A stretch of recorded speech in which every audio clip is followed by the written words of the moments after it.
Hello everybody and welcome to a very special Kerbal Space Program video, because today, July 16th, marks the 49th anniversary of the Apollo 11 mission. And if you've been an avid viewer of this channel, thank you by the way, then you may know that every year for the Apollo anniversary I think about something Apollo 11 related and make a video about it. This time I think I went a bit overboard, because this Saturn-style rocket is going to Eve.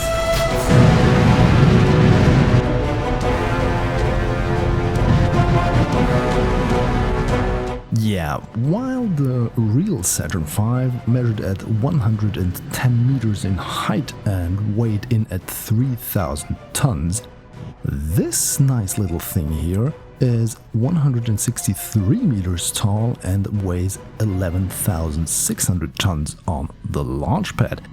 Well, that's really large for Kerbal standards, because if you think about a Saturn V in KSP, if you use the making history parts, then you will get something around 60 meters tall and only 300 tons in weight.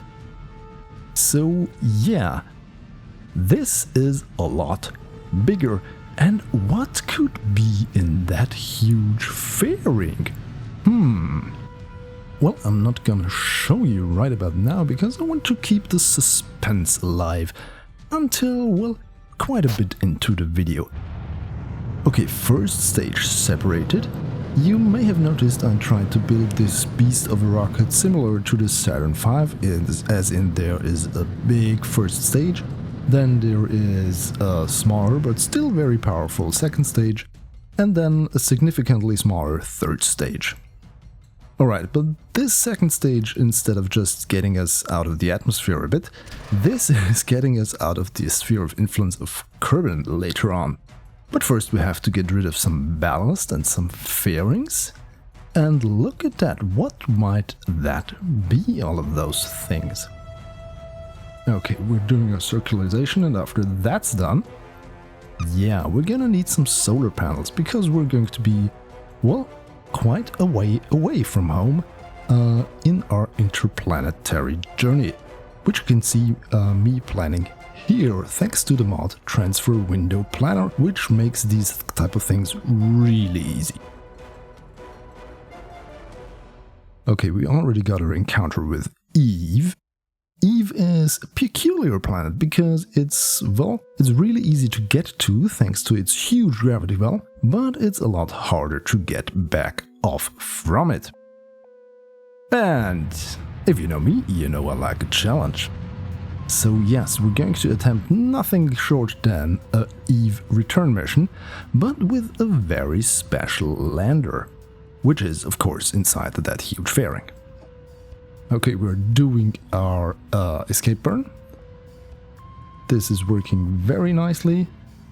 Unfortunately, the rocket is a bit twirling around, so this interplanetary maneuver nodes thingy gets a lot inconsistent with rockets that are not very precise in the maneuver node. And unfortunately, in my case, this was the case. But as you can see here, the maneuvers we need to do match up with our Delta V stats you've just seen in the top readout from Kerbal Engineer Redux. And now we're leaving Kerbal, goodbye! And also the moon, which gets ignored in this video, because, hey, getting to the moon is easy. If Neil Armstrong and Buzz Aldrin and Michael Collins did it, well then we need to do something a bit more drastic, don't we? Yeah, you might already know that Eve is sort of the Venus replica in Kerbal Space Program, as in that it's really hard to get back off from it. Venus in real life not only is hard to launch from, it's even harder to land safely there, because the atmosphere is so volatile and so toxic and acidic that the first landers the Russians tried to land there, the Venera probes, they melted seconds after touchdown. So yeah, don't expect, if they ever going to visit Venus again, to them to find any remains of those things. They are gone. Okay, we're doing our capture burn. Some adjustments necessary, unfortunately. But we're still quite into the safe margins of this mission. And what I'm doing here is I'm using Kerbal Engineer Redux to see where my ascending node is, then adding a maneuver there to make an efficient plane change.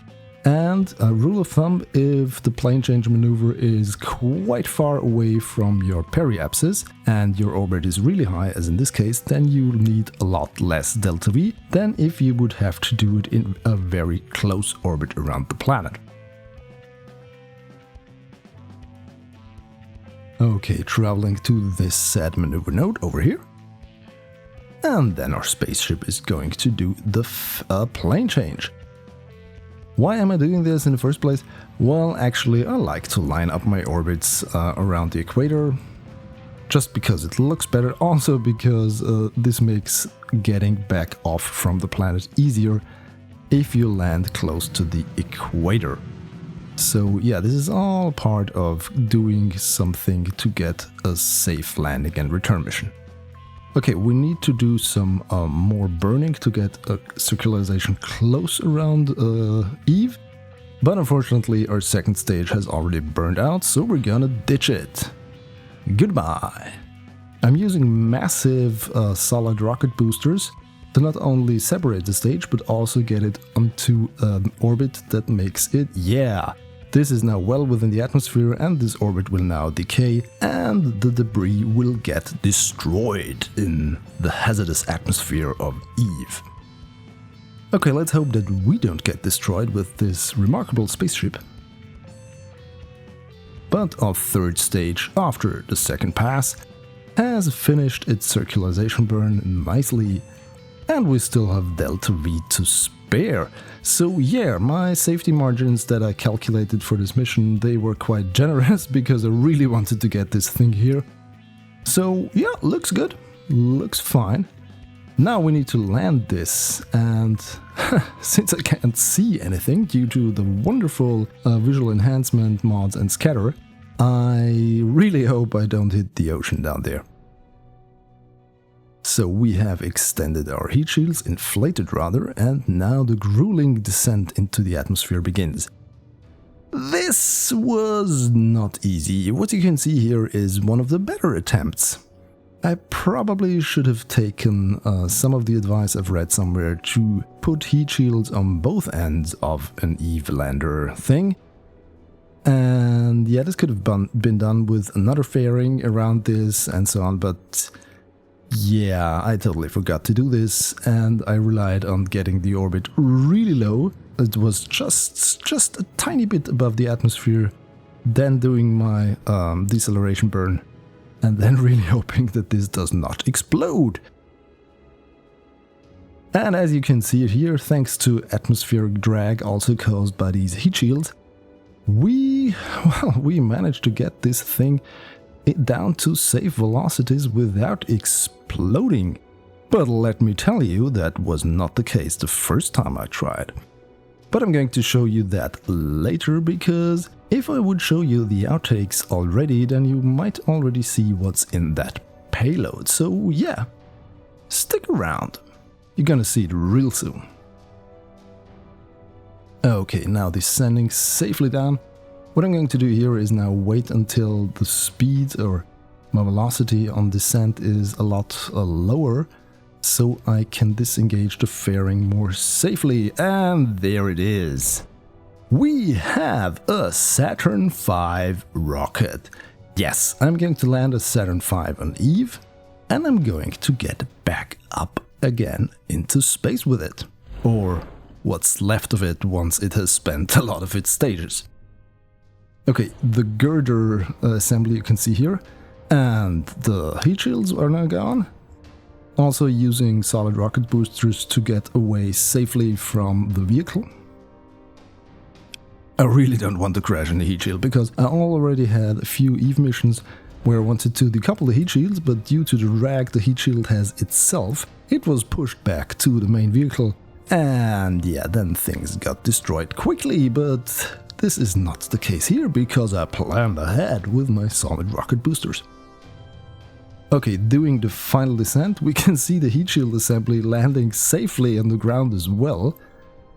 So this is going to make for some nice visuals.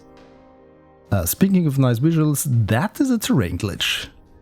Yeah, I'm not sure what's causing it, but it looks weird. Anyways, now the final landing. There you can see the Saturn V descending slowly about 4 or 5 meters per second to the surface of Eve, and don't tip over, please don't. Yes, you didn't. Fine. Alright. Now it's time to get rid of those girders and parachutes.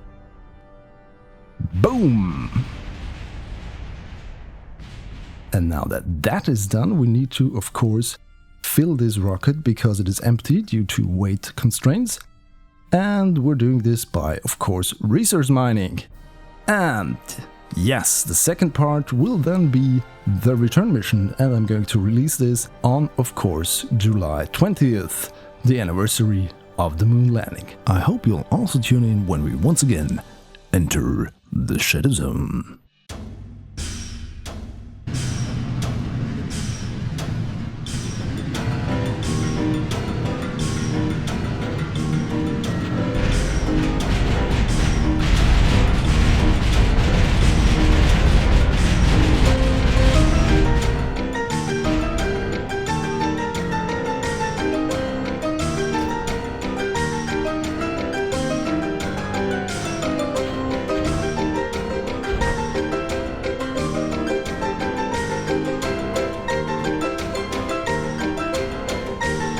Again!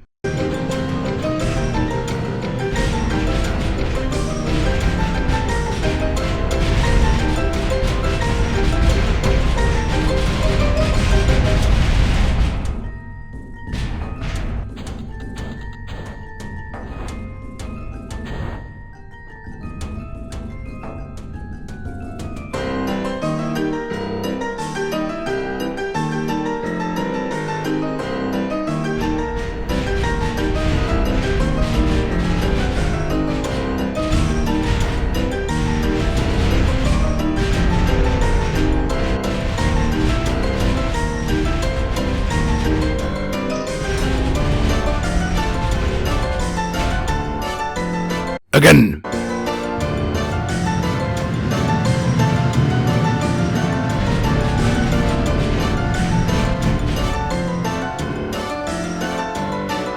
Again!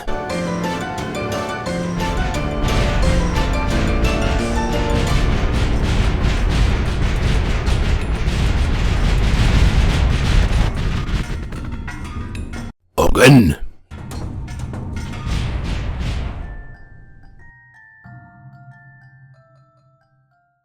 If you enjoyed this video, please subscribe to my channel for more and follow me on my social thingies. The links are in the description. Also, you can watch one of the 2 cool videos shown on the right. Thanks for watching. Goodbye.